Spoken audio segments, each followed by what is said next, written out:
그래서 옆 사람의 눈을 바라보면서 위기는 기회입니다. 한번 인사했습니다. 위기는 기회입니다.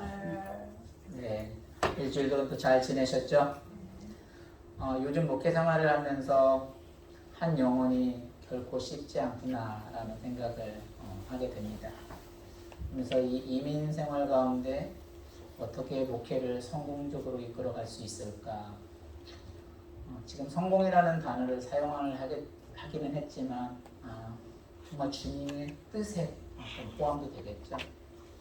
또 요즘에 하박국을 보면 악인들은 이렇게 더 잘 되어지는 반면에 하나님의 일을 하겠다고 하는데 이게 쉽지 않은 거예요. 그래서 제 마음속 깊은 곳에도 어떤 실패에 대한 어떤 두려움을 가지고 있습니다. 오늘 본문을 보게 되면 그 위대한 사도 베드로도 어떤 실패한 모습, 어떤 과정들을 오늘 보게 됩니다. 예수님을 부인을 하게 되고 심지어 그 예수님을 저주까지 하게 됩니다. 왜 성경에서는 이렇게 정말 초대교회의 위대한 지도자였고 정말 놀라운 하나님의 대거장인 그런 제자였는데 성경에서 이렇게 이런 것을 기록을 했을까? 이 기록의 어떤 사건들을 보게 되면 예수님이 부활 승천하신 후에 이제 AD 67년에서 70년 사이에 이것이 이제 마가복음에 기록이 되어져 있습니다. 근데 이때 당시에 AD 64년도에 대사건이 있었는데 대화재 사건이 로마에 일어나게 됩니다. 그때 로마의 황제는 누구 있었어요? 네로였었고요. 이것으로 인해 기독교인들의 어떤 핍박이 어마어마하게 다가갔었습니다. 그래서 많은 사람들이 기독교를 다닌다고 하면서도 예수님을 믿는다고 하면서도 그 핍박 때문에 예수님을 배반하는 사건들이 이제 시대적 배경 속에서 일어납니다.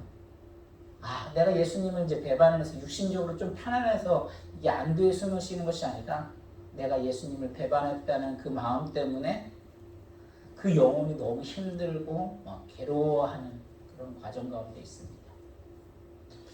오늘날도 그런 생각을 하게 돼요. 하나님께서 우리들에게 이렇게 때로는 어떤 실패, 아픔을 통해서 우리의 인생의 한 번의 모든 것을 다 성공하면 좋겠지만 이런 아픔을 통해서 늘 성숙해 주는 것 같아요. 로마서 15장 4절에는 뭐라고 써져 있습니까? 우리 같이 한번 읽어볼까요? 시작. 무엇이든지 전에 기록된 바는 우리의 교훈을 위하여 기록된 것이니 위로하여 진리로 또는 성경의 의로 소망을 갖게 하려 함이니라. 이것이 기록된 것은 거의 여기에 대한 교훈을 통해서 우리를 위로하려고 하고 때로 인내로 성경의 위로로 또 소망을 갖게 하기 위해서라고 말을 하고 있습니다. 그래서 우리는 어떤 베드로의 실패를 그냥 실패의 모습으로만 끝나는 것이 아니라 그 베드로가 그 위대한 사도가 되기 전에 이런 과정을 겪었다는 모습 속에서 우리들도 항상 늘 아픔이 있지만 그 아픔을 아픔으로만 맞춰지는 것이 아니라 그 아픔을 딛고 정말 오뚜기처럼 일어나셔서 정말 하나님의 어떤 관점으로 시각으로 이 모든 것이 어떤 생각이 전환될 수 있는 저와 여러분이 되기를 오늘도 주님의 이름으로 간절히 축원합니다. 우리 본문 67절 68을 먼저 같이 한번 읽어볼까요? 시작. 베드로가 죄를 째고 있는 것을 보고 주목하여 이르되 너도 나사렛 예수와 함께 이었도다 하거늘 베드로가 부인하여 이르되 나는 내가 말하는 것이 무엇인지 알지도 못하고 깨닫지도 못하겠노라 하며 말들로 가세. 이 베드로의 어떤 첫 번째 어떤 실패하는 모습인데 이런 관점에서도 우리는 하나님의 어떤 주권적인 역사가 있다는 것을 발견할 수 있는 저와 여러분이 되기를 주는 축원합니다. 왜냐하면 이게 실패를 해석할 때 거의 실패 해석은 뭐냐면 그 사람의 어떤 과거를 놓고 해석을 하는 거거든요. 그래서 지금 어떤 현재의 모습이 아니라 과거에 이런 실패했던 그 모습을 가지고 추측을 하는 거죠. 그래서 과거의 실패를 경험들을 하게 되면 여러분 세상 가운데 혹시 실패하면 어떤 생각이 들어가나요? 내가 뭔가를 하기 위해서 실패를 했다. 신경 많이 쓰면요 불면증에 시달리고 거기에 대해 올드리 생각을 하게 되면 잠이 안 오고요. 또 뭐랄까 다시 일어날 수 없는 어떤 뭔가에 사로잡혀서 이렇게 살아갈 수밖에 없습니다. 그래서 실패한 그 시간 때문에 앞으로 일어나지를 못하고 그냥 전전긍긍하며 그 실패 속에 그냥 갇혀서 이렇게 살아가는 사람들이 있습니다. 이때 우리의 신앙인들은 어떻게 봐야 될까요? 이것을 하나님의 관점으로 바라보자는 거죠. 예수님이 뭐라고 말씀하셨어요? 예수님이 이 실패에 있기 전에 마가복음 14장 30절에 예수님께서 뭐라고 했어요? 베드로에게 같이 읽습니다. 시작. 예수께서 이르시되 내가 진실로 내가 이르노니 오늘 이 밤 닭이 2번 울기 전에 내가 3번 나를 부인하리라. 이미 예수님은 닭이 2번 울기 전에 베드로가 부인할 것을 알고 계셨어요. 다시 말해서 하나님의 어떤 섭리가 이루어진다는 사실을 우리는 알고 있다는 사실이죠.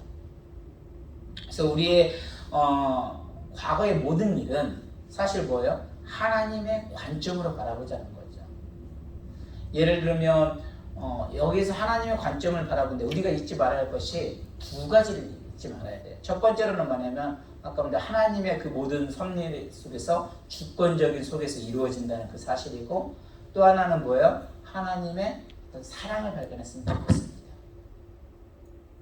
예를 들면 요셉 같은 경우는 그 12명 중에서 정말 그 누구보다도 그 형들의 사랑을, 아버지의 사랑을 혼자 독차지를 했었어요. 그것 때문에 어떻게 돼요? 형들을 종살이로 팔려가게 되고 그 보디발에 거기에 나갔는데 그건 자기 의지하고는 상관이 없었어요. 근데 왜 팔려갔는지도 몰라요. 거기에서 이제 꿈을 해석해서 애굽의 총리가 되어지는데 그 과정 속에서 왜 그런지도 몰랐지만 우리는 알고 있죠. 그게 뭐예요? 그런 과정 속에서 하나님의 주권적인 개입이 들어가 있었다는 거죠. 우리들이 만약에 삶 가운데 딱 태어났는데 내 아버지가 농사꾼이야. 아니면 내 환경이 어떻게 내 의지하고 상관없이 그냥 태어난 거예요.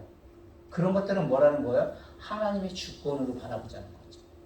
내 힘을 어떻게 할 수 없는 것들, 어떤 내가 선택하지 아니하고 그냥 되어진 것들, 다 하나님의 주권 속에 이루어졌다는 고백을 하자는 거죠.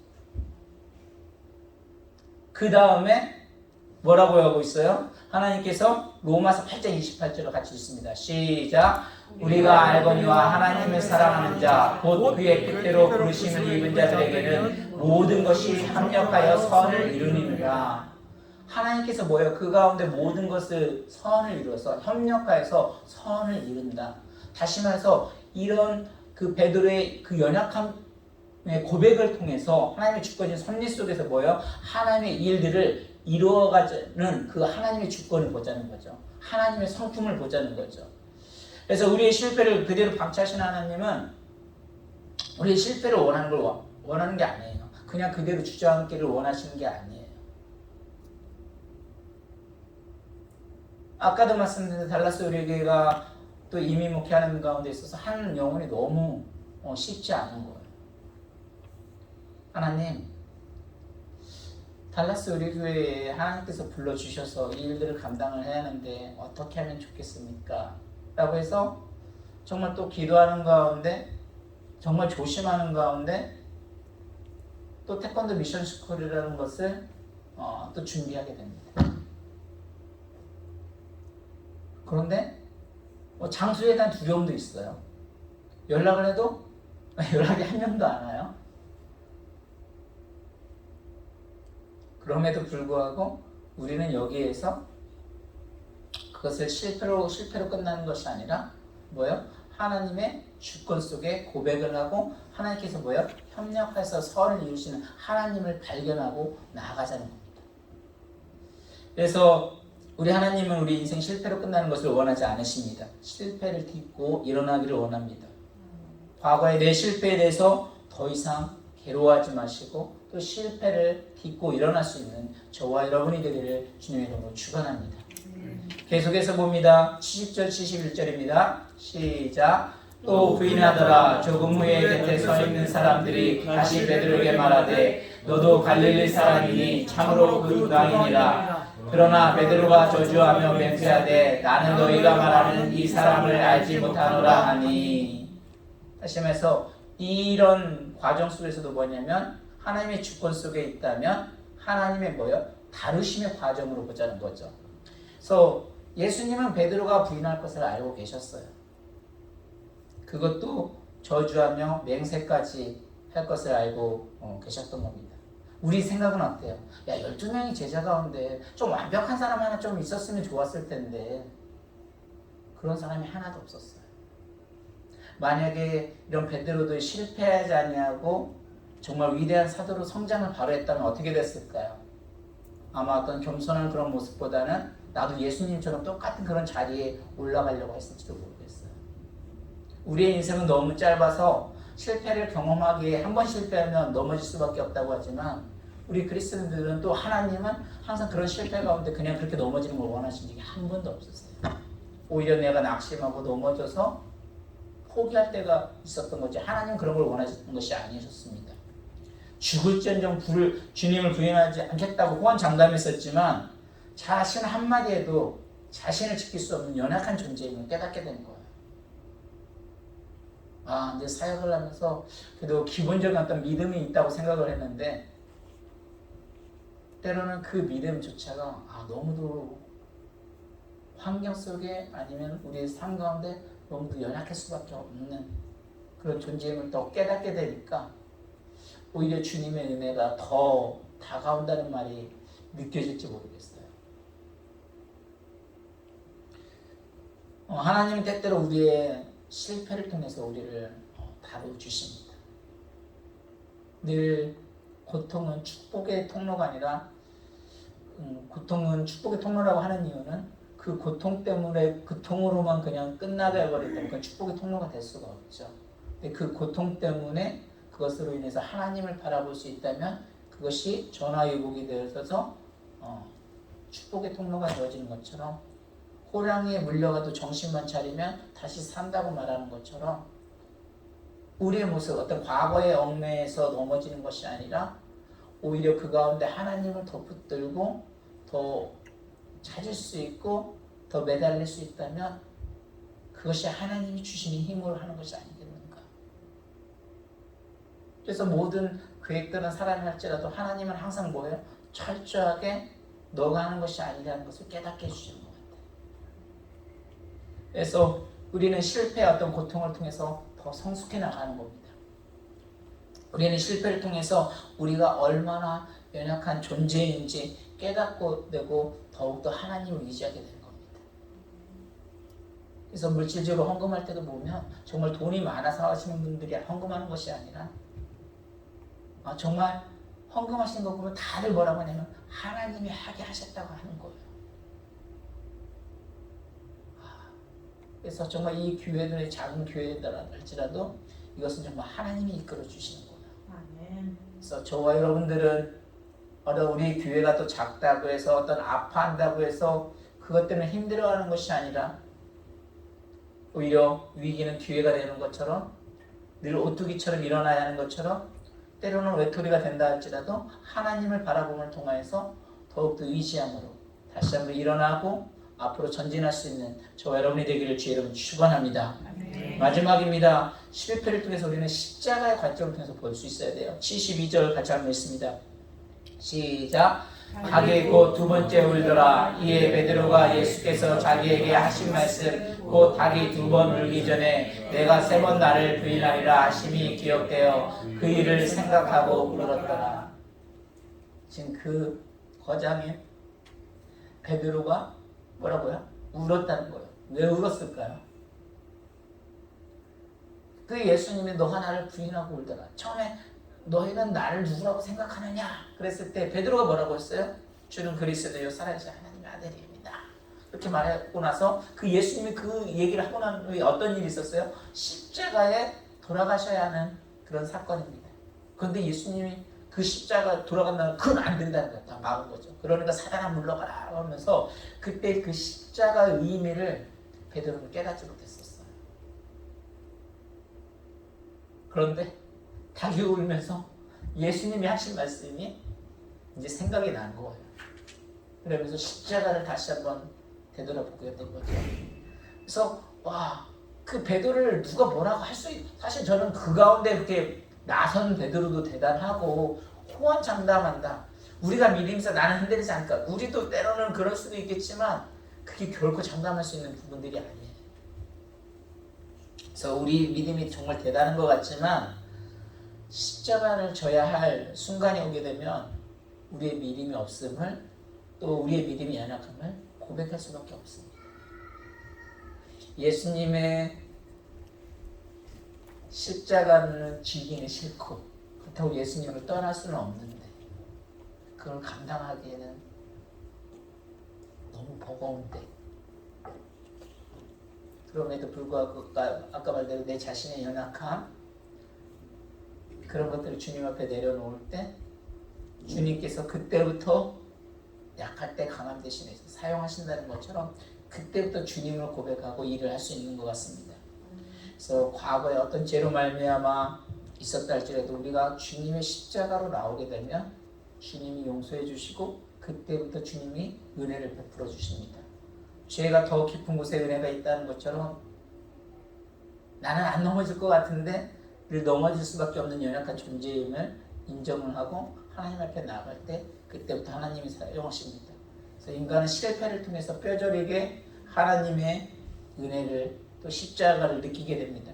그래서 실패를 내 기준으로 판단하고 정지하지 말고 오히려 십자가 기준으로 다시 한번 주님 앞에 나아가서 정말 달라스 우리교회가 함께 울고 함께 웃는 달라스 우리교회가 함께 세워가는 아름다운 동역자가 되어주시고, 또 여러분들의 어떤 사업장에 어떤 생활 가운데, 이민 생활 가운데서도 어려움이 있다 할지라도 그 어려움을 어려움으로 끝내는 것이 아니라 그 어려움 때는 하나님을 더 붙들으셔서 승리하는 또 주님의 은혜를 깨닫는 저와 여러분이 되기를 오늘도 주님의 이름으로 간절히 축원합니다.